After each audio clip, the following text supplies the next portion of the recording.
Okay, gonna get started in just a minute.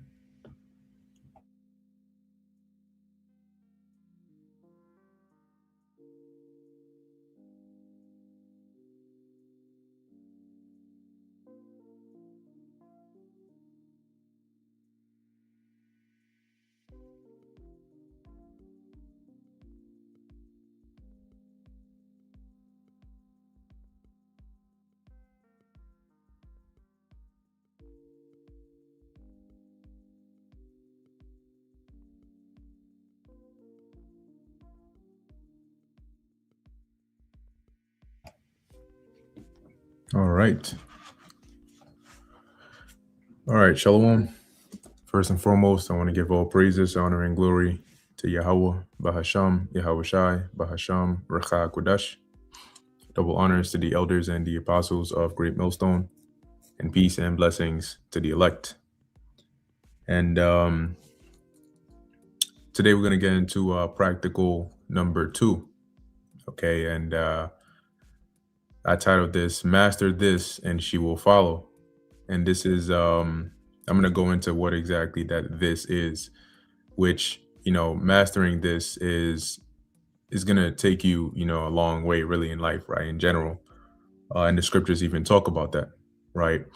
Now the thing, all right, or trait to master in this case is control. All right, control is the umbrella under which you have self-control and even also the control of others, right? Not in some like dark psychology, wild, freaky way, but by having control of yourself and your mind first and foremost, okay, you that control can expand and even influence others as well. Okay, so what we'll do is, Lord willing, in this lesson, we'll go with three different I'll break up the lesson into three different parts, right? First, we'll go into why it is that you need to master this art of control, right? And what are the consequences of having lack of control or self-control? Okay, and then also what are the pros of having it? And lastly, on the practical level, how do you actually gain this kind of control? Because most people think that they have it until they're actually put in a situation where their self control is tested. All right. And they fail. Okay. They fail miserably because what you think does not always equate to reality. Right. Remember, as the saying goes, there are two realities, right? The one that's in your head and then the one in actual reality. Okay. And so starting off, I want to start off here with the book of Proverbs, the 25th chapter, and that'll sort of segue us into this lesson here. And like I mentioned before, right? Control is mastering control, self-control being one of the main parts of it is very crucial, right? For many aspects of your life. However, I added the she will follow part because in today's society, right, or even generally speaking, women are a very they play a prominent role, right? And they've sort of permeated throughout a lot of facets of society. And overcoming the hurdle of, being weak in the knees about a woman or, desiring a woman overly, right, can actually start to affect you in many ways. Okay. It can reduce your self-confidence, it can make you insecure, it can just do a lot of things mentally to you. However, when you start to get to a point where you know that, hey, if I wanted a chick, I can easily get a chick, right? I'm in control. You don't fret, right? You don't fret, you don't lose your marbles, you don't stress. It's easier to go through life and focus on other things because there isn't this like part of your brain that's incomplete, which says, damn, like I'm good at X, Y, and Z, and I can do this, that, and the third, but damn, I just, whenever it comes to women, I'm just having problems or whatever the case is. And that may be for somebody that is single, that doesn't have a woman, or somebody that is in a relationship or is dealing with a woman or women, and knowing how to master the art of control makes your life much easier.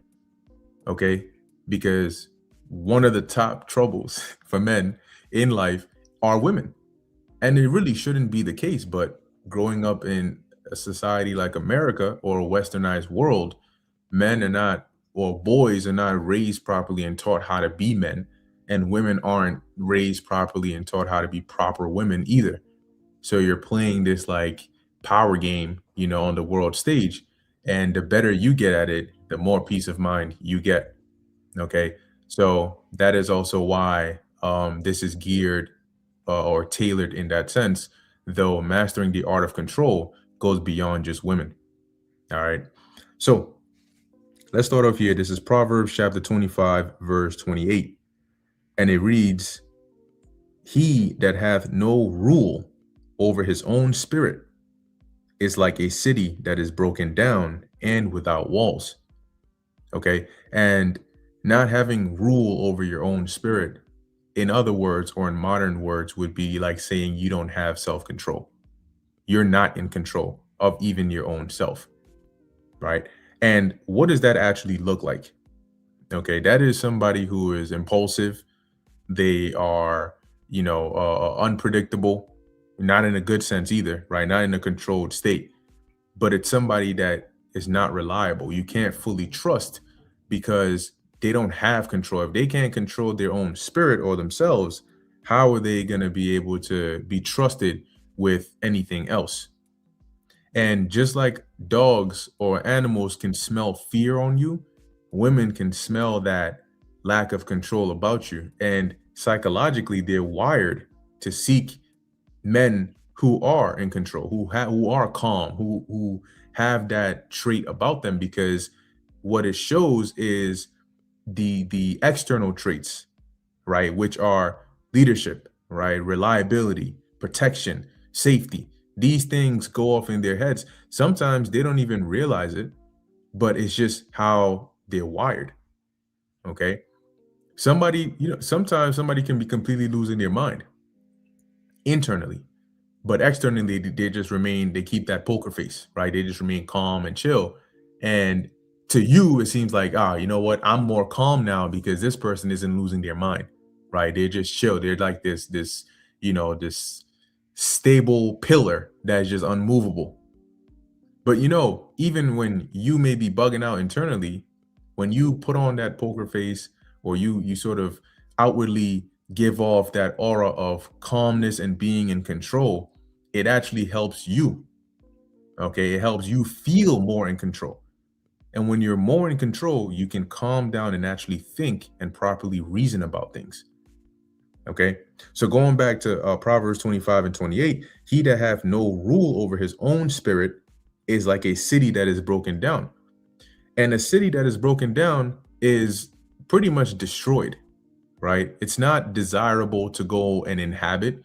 People flee from a city that's been broken down, right? And without walls, there are no defenses. So if a woman sees a man and she perceives him to lack self-control or to lack control in general, she can look at you, like the scripture is saying here, as a city without walls, a city that is broken down. Now, if you're living in a dangerous world and you see a city that is broken down or without walls, is that going to be one of your top choices to go and move in there and go and live there and go and stay there? No, of course not.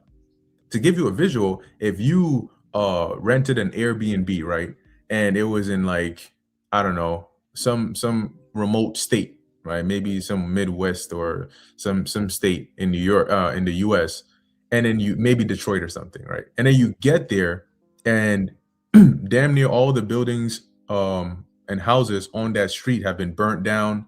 It looks like a hurricane has just swept through there, and the building that you rented for the Airbnb, the roof is gone, the windows are shattered. The half of the door itself is gone, and you're looking at it. Do you think that's somewhere you're gonna rush to go and want to stay in?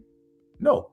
Why? Because you're like, yo, when it gets dark, when it gets cold, like this is not a safe place to be. So it raises red flags in your head. So that's just to give you sort of an image of how women and others but women perceive you, and they don't want to follow somebody like that. They don't want to come under the rule or the instruction or the lead of somebody like that because you don't come off as a leader. Okay, so dealing with lack of self-control, right? And the reason why women lose respect for men who don't have control is because number one, it tells them that you cannot manage your emotions, right? You get angry at the slightest thing. You don't calm down. You don't use your head. You're just like another woman, except you have a beard, if you have a beard. you know, And so they sense that it's more than just the looks, the flashy looks and the this and the style and the bling and all of that, but it goes beyond that. Okay. So that if a woman, sees that you don't have control, you haven't mastered the art of control, you don't have any self-control about yourself, that gives off number one, you can't manage your emotions. Okay. And that's also a sign, a telltale sign that you don't have control. The slightest inconvenience, you start cursing all over the place. Number one, when you don't use foul language, people respect you more. Okay. And it makes it harder for them when they're around you to even use foul language. They feel out of place doing it. Right. It's just like, yo, this guy is, it's a very slight thing, but people eventually take notice. They're like, yo, this guy, it's not like he's soft, but he just speaks in a certain way. Okay. So managing your emotions, you want to be in check in that. And look, sometimes you get angry, but the more when you tell yourself that's just the way I am. Oh, that's just my spirit. I sometimes, I get a little ahead of myself. That doesn't fix anything. if you gave, let me give you an example, right? Let's say you entrusted um a briefcase full of all your life savings to one of your friends.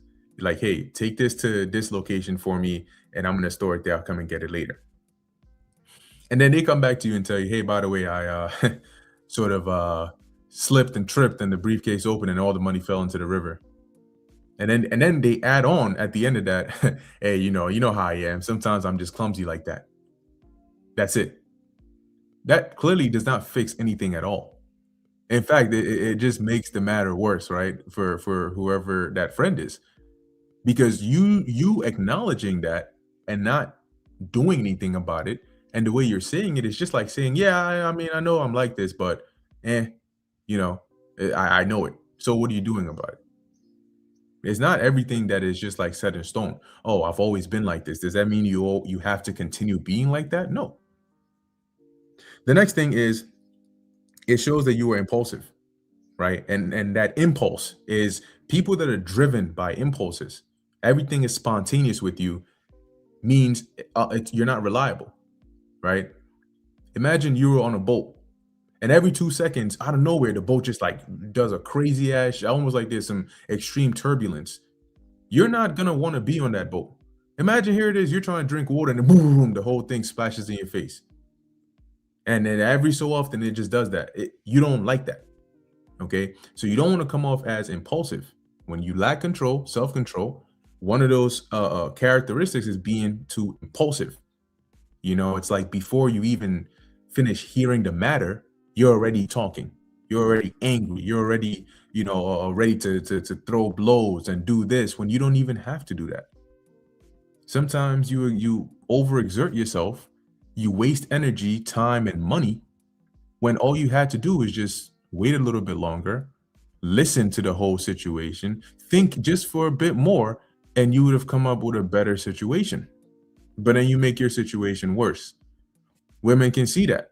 They're not going to follow somebody like that because that doesn't signal to them safety. That doesn't signal to them leadership. A leader that is extremely impulsive gets those that follow him killed, okay, or in a bad state because you go and do something and then you're always having to backtrack. Oh, damn. I mean, hey, so and then you have to just keep on apologizing rather than making the right decision so you don't have to keep doing that. Okay. And what it also shows is that you're not able to handle life's challenges. You make the problem worse when a problem happens, like if a fire broke out, and when you're impulsive, or you can't manage your emotions and you can't calm down and assess the situation, it's like somebody who, whenever there's a fire, you come there immediately with some gasoline to pour it on the fire, or some oil. Hey, here's some oil, throw it on the fire. What do you think that's going to do? It's just going to make it worse. And then whenever there's a problem, look, this is a tendency usually of women. When there's a problem, they're not thinking of a solution. They're just complaining about the problem. And they will spend God knows how long complaining about the problem. If you do the same thing, you're just to them another, you're just like their freaking, home girl. That's what you are. You gotta calm down and think about the solution. We know it's a problem. What is telling me more and more about the problem I already understand gonna do for me? How is that gonna give us a solution? It's not. Okay. So life is gonna throw different kinds of challenges at you. Women will follow somebody that they know, hey, yeah, he may not be perfect, but regardless of what comes his way, he's able to, at least be calm through it. Even if it's a bad situation, he can't fix it all 100%. The way he handles it makes me feel calm. I feel safe. I feel like, hey, you know what? At least I'm glad that I'm going through it with this kind of man. He's not just immediately, oh, pointing the finger and you did this and this and that. No. Okay. There you go. Yeah, that's a go one. GMS Watch and Pray 4619. Proverbs 14 and 17 in the NLT. Short tempered people do foolish things, and schemers are hated. And that's a very good precept right there. When you're short, why do you think the Most High is not short tempered? Why do you think he's long suffering? Imagine him with all his power being short tempered. Do you know where we would be right now? No, you don't, because we wouldn't be here. Okay. So, long story short, these are the cons of not having that control. If you don't master the art of self control, which starts with you, when you are in control of yourself and you can, keep yourself calm, you can assess the situation, you can think through things, you can have that effect on others. People want to follow, whether it's men or women, they want to follow somebody that is in control. And sometimes you can just even give the appearance of being in control. And it just calms the situation down. You find the right opportunity, and then maybe you bug out by yourself in private. But a part of how you're perceived is also your image, and that comes by how you carry yourself. Okay. So one more precept here that I want to get, and then we'll discuss some of the pros, right? The benefits of, somebody that actually does this, somebody who actually masters the art of control, and why that's an important thing. Because remember, having the understanding of the scriptures is good, is great. But how you actually live your life, the Lord factors that into it as well. And it shows him how well do you actually use the things he has given us. There are a lot of pockets, right? The manosphere and so on and so forth. But when you really read the scriptures, and especially those like Proverbs and Ecclesiastes and Ecclesiasticus, and so on, a lot of them give you the raw scoop on female nature, on how to be just in general, but also how to be a proper, man. And it's sad that we have to like reteach ourselves how to be proper men, but we literally live in a society that is demasculating, if that's even a word, or if that's the right word, men. It's teaching boys to grow up not to be their natural, selves, not to be, proper men in control, but really, once again, to be women with beards. That's what society teaches you. And then you think it's normal. It's not normal. So this is Ecclesiasticus, or the book of Sirach, chapter 25, verse 22. And it reads here, a woman, if she maintain her husband, is full of anger, impudence, and much reproach. And I'm going to read this as well in a different translation, which has a bit of a commentary to it, but I think it's a very good insight here, because when the second a woman starts to feel like she got to put the pants on in the relationship, all right, and she got to,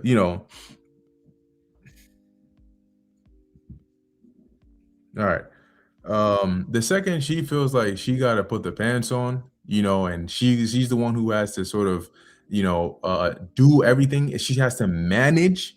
If a woman has to manage you, you don't have a job, or like, you're staying at her place, you're living with her, you're not contributing. You're just kind of like just there. You're not doing anything. She's playing the role of a man and a woman. Your respect level is not even zero, it's in the negatives.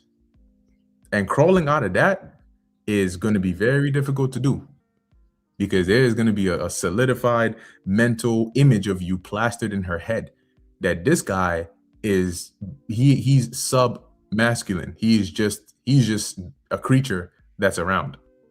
And that's not where you want to be. So here it says, with the precept I just read, there is this is Sirach 25 and 22. There is wrath and impudence and great disgrace when a wife supports her husband.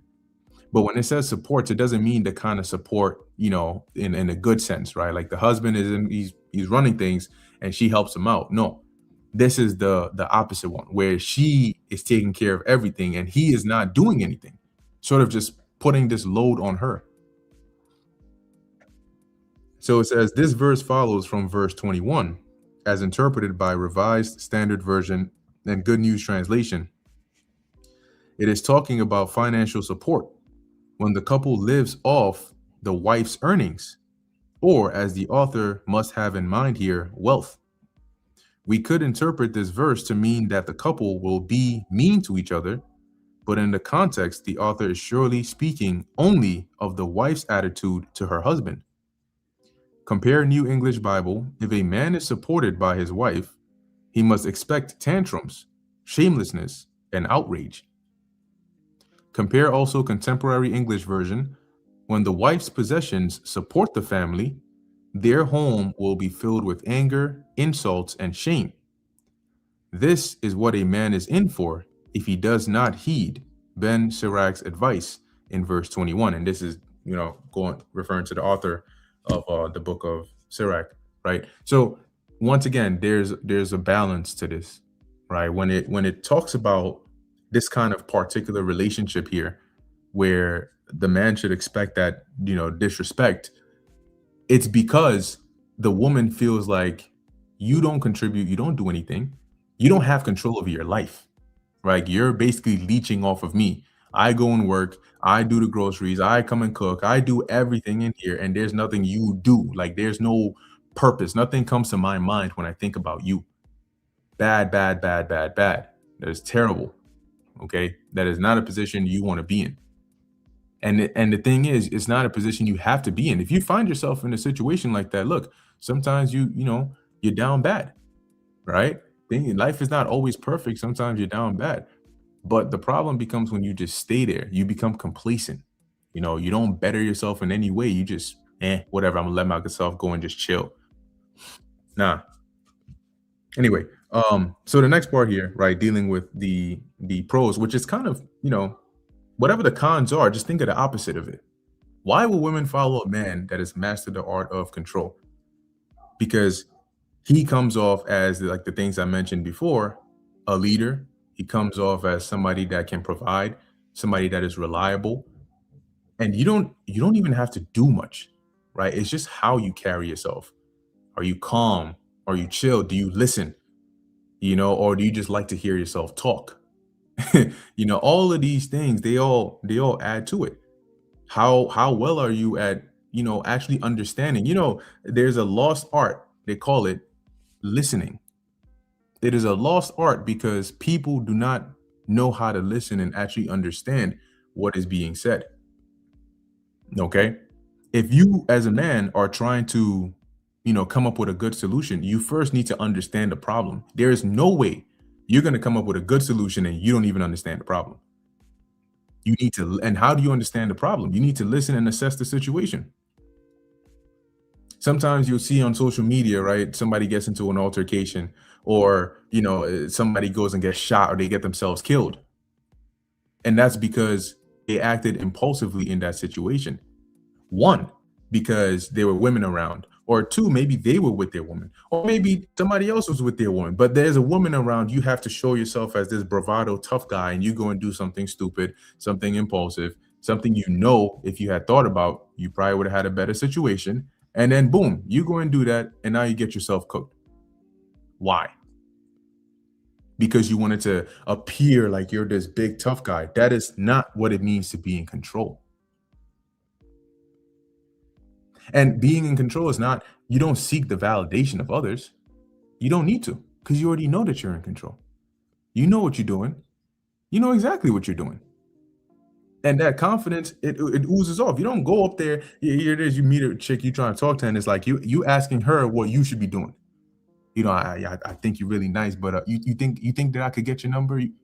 Does she think that you can get her number? Do you want her number, or do you want her thoughts about whether you could get her number? You start giving, remember, like, you give a chick options like that, you reduce your chances to 50-50, or maybe 70-40 of a yes or a no. Because you're at, do you think that I can get your number? It's when you go in with the energy of, you'll notice this sometimes if you watch some of these TikTok videos or YouTube videos where the guy goes up to the chick, right? And then he's not asking her, he's in first off, he's sparking conversation, and then he's sort of, already in motion of almost telling her, like he's coercing her with his words already into putting her number in his phone, right?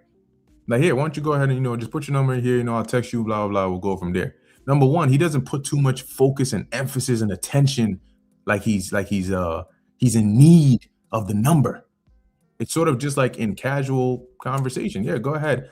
And the focus is on what comes after. It's much harder for her to like reverse that course unless she's, really on it, to be like, nah, you know? And then people don't even know how to talk today. You go and you meet somebody, and it's like you say all these things on social media, you make all these posts on your account, and in real life you don't even know how to speak. The whole term, like, oh, you go and spit game, right? You go and spit game to a chick. All that really means is just talking to them, right? Like, there's no actual extra, secret formula about spitting game. Like, there's this like passcode, you go to her, you say it, Sally sells seashores at the sea, whatever, seashells. How much wood can a woodchuck chuck? Woodchuck can chuck wood. That's not what you go and say to a chick, and then, oh, it clicks something in her head, and now boom, you spitting game. You literally just talk to them. And if you don't even know how to talk because you're all afraid, like, what if she says no and blah, blah, blah, blah, blah? Who cares? Who gives a damn? She says no, all right, cool. End of story. But now, before I move on to the part about how do you actually, on a more practical level, gain more self-control and in turn gain more control over not just yourself, but her, remember, there's, let me see if the thought just comes to my mind again. And if it leaves, I'll just jump on here. Okay, it left. Maybe it'll come back again. But let's move on here, right? So how do you gain more self-control? Well, there are a couple of things that you need to master, right? And we can all always improve on ourselves. But you need to be able to reflect internally, right? Don't get so defensive when somebody tells you about yourself. But one of the first things you want to master is controlling your impulse, okay? And a actual very practical way to do so, remember, like we read in Proverbs, a man who does not have rule over his spirit is like a broken city. And nobody wants to dwell in a broken city without walls, especially not a woman. So a practical thing you can do is something like the 5-second rule, right? When you feel an impulse, usually those impulses are to do something you shouldn't do, something, tempting and so on and so forth. Use the 5-second rule. Stop. The first thing you do is stop. Slowly count down 5 seconds from 5 all the way down to 1. And then afterwards, go and do the right thing. So you get an impulse. You're on a diet. You get an impulse. You open the fridge. You see that ice cream in there. And you're like, stop. Because your impulse is like, yo, it's right there. Just grab it, eat it. You're fine. You're just doing extra cardio tomorrow. No. Do the 5 seconds. When you do that 5 seconds, you slow down the rush of that impulse. You don't allow it to hit peak and then force your body to move. You slow it down and give yourself time to think. And then As you're counting, your mind is slowly getting off of that, and then you tell yourself, okay, now I've had some time to calm down. Go ahead and do the right thing. The point of doing this is not just to learn how to count, right? The point of doing this is that you train your mind. It's like using training wheels, because going cold turkey sometimes is difficult. But the point of doing this is that you train your mind to be able to say no to the things that it immediately wants to do. It's like the second, it tries to, you correct it. And the more you correct it, eventually it doesn't try to do it anymore. It understands, like you build discipline that way. At first, the second your phone rings, right? You're mid studying, your phone vibrates, and then immediately, based on the sound, oh, this is an Instagram message or a text message or a WhatsApp message, because they have different notification sounds. So you go to reach for it. No, if you are studying and you should be studying, really your phone probably shouldn't be around you. It should be on silent and flipped upside down. But give yourself that 5 seconds. Think. You know, if it's an emergency, maybe the person will call you. But 5, 4, 3, count all the way down. Go back to doing what you were doing. Do the productive thing. Eventually, you'll see how it helps you control your impulses, and then you're not just so quick to spaz out. That also leads into the next point: emotional regulation. Right? You control your impulses, but a part of that is the more biological part of that is your emotional regulation. How do you regulate your emotions? Some emotions are stronger than others, particularly anger, also stress, right? Stress is like, it's a weird feeling, right? It's not really like an emotion. I don't know if I would classify it as emotion, but long story short, anger. Anger is one of the strongest emotions. And stress, these are triggers. When you feel or find yourself in a situation like that where you're being triggered by anger or by stress, pause for 10 seconds and just calm down. Just give yourself just 10 seconds before you say anything or do anything. Take that deep breath, close your eyes if you need to, 10 seconds, and then you go ahead and do or say what you have to say. It allows you to calm down. It allows you to go from 100 back down to 0. It may be that somebody, like, you're standing on a train and then you just feel a hot burn on your back. You're like, what the and it's a spill. Somebody spilled coffee on your back. The immediate instinctive response is you're pissed off. You're on your way to an interview, and now your fresh shirt you bought with your last $50 is tainted. It's messed up. And you want to turn around and just yell at this person like, yo, what the yo, wow, who just did that? But you don't know what happened. So give yourself the 10 seconds, turn around, find out what happened, calm down. Maybe it's actually a genuine accident. Somebody tripped. They didn't mean to. They apologize. And then you can, within those 10 seconds, calm your blood pressure, relax. You know what? Fine. It's good. It's all good. And then just deal regularly. That is how you avoid yourself doing things you're going to regret later, especially through anger or being triggered by stress. And you just go and do something you shouldn't do. Always think of the consequences. The next thing is what you want to do to help you gain more control. This is a bit more mental, but it's triggered through the physical. And that is doing difficult things. Okay. These are things that give you delayed gratification, right? An example is like strength training, like weightlifting, going to the gym, going for a run, learning martial arts, something like that. Delayed gratification is you don't get the cheap dopamine, right? It doesn't just hit you right away. You go to the store, you buy ice cream, you come home, right? Oh, I feel like eating ice cream. You go to the kitchen, you start eating it. That's immediately you get that feel good. The second you want it, you go and get it. Delayed gratification is not like that. With delayed gratification, like going to the gym, you're not gonna go to the gym today and then tomorrow you see the gains. It doesn't matter even if you're like one of the most in shape person or people out there. The process of building muscle or losing weight or toning up your body takes time. It takes weeks, it takes months, sometimes years, depending on what your goal is.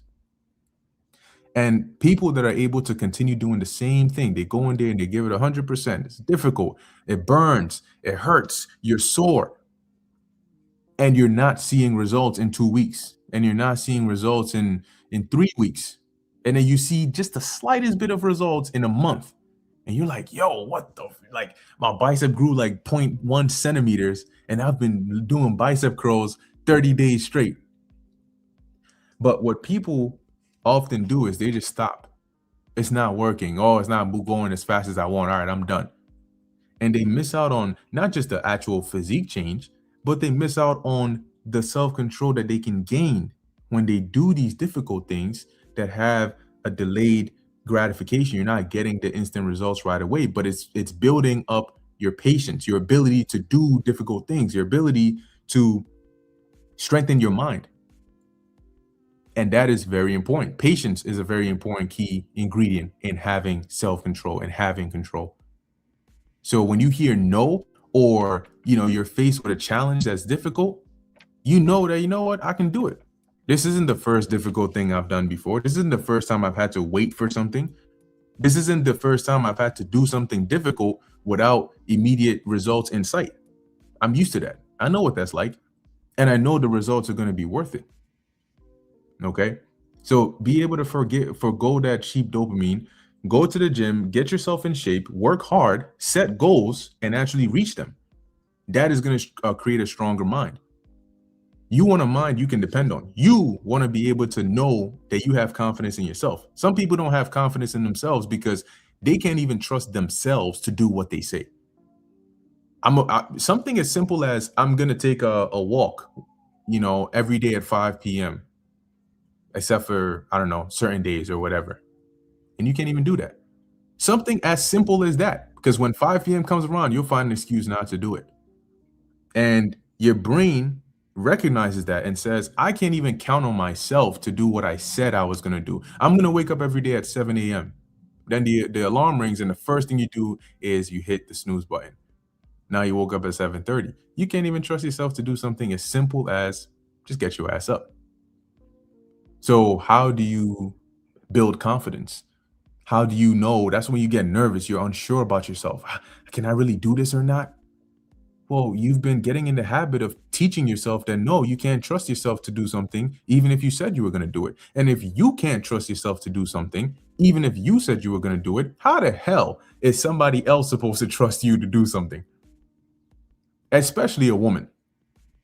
Once again, just like dogs and wild animals can sense fear on you, women can sense these things.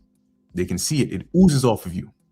And it's a feeling that they get, whatever they call their gut feeling. Yeah, they get that. So all these things that I mentioned here, it all comes together with a structure, right? You start off with developing a structure for your life. Look at the things you do, look at the time you have, and start developing a structure, right? A routine, and stick to it. It makes it easier. You're not just going with the flow. Your brain has like a structure. I wake up, I do this, I do that, I do this. Cool. You plan. It makes it easy to do it. You don't have to now exert energy on what am I going to do? No, you know what you're going to do. All right, today I'm signing up for the gym. I'm going to start going and actually start going, and you will see a whole new world. I weigh 350 pounds. I don't want to wait. I don't want to stay this way. All right, so do something about it. Why has it been 5-7 years and now you're 360? And every year and every day you're talking about how I'm trying to work on it. I'm trying to do better and eat better. You're trying to do better and eat better. But yet when you get hungry, the first few places on your speed dial are not eat better and do better. It's the worst places you can eat. Places that you go and tell others not to eat at. Because you want that cheap dopamine. You haven't built that discipline in your mind. And if you cannot trust yourself, you are not in control. There is no way a woman is going to come under control under you. So with all that being said, the point of this, the mastering this, is control. And when you actually do master it, or at least get good enough at it, where you have self-control, you can control yourself, you're in the driver's seat, you'll see how much more passengers you'll get. You're gonna need to upgrade from a 2-door to a 4-door to a damn freaking coach bus, because that's how many are gonna want to be flocking towards you. And the more they flock towards you, the more calm you'll be. You're not gonna lose it because you're an authentic man. You've mastered yourself. You know how you are. You move at your time. You move at your pace. You do what you want to do. You don't dance to their tunes. You tell them what to do. You control them. So, with that, I'm going to end it here. Hopefully, that was edifying and informative onto the elect. And in closing, I want to give all praises, honor, and glory to Yahweh, Bahasham, Yahweh Shai, Bahasham, Racha Kodash. Until next time, Shalom.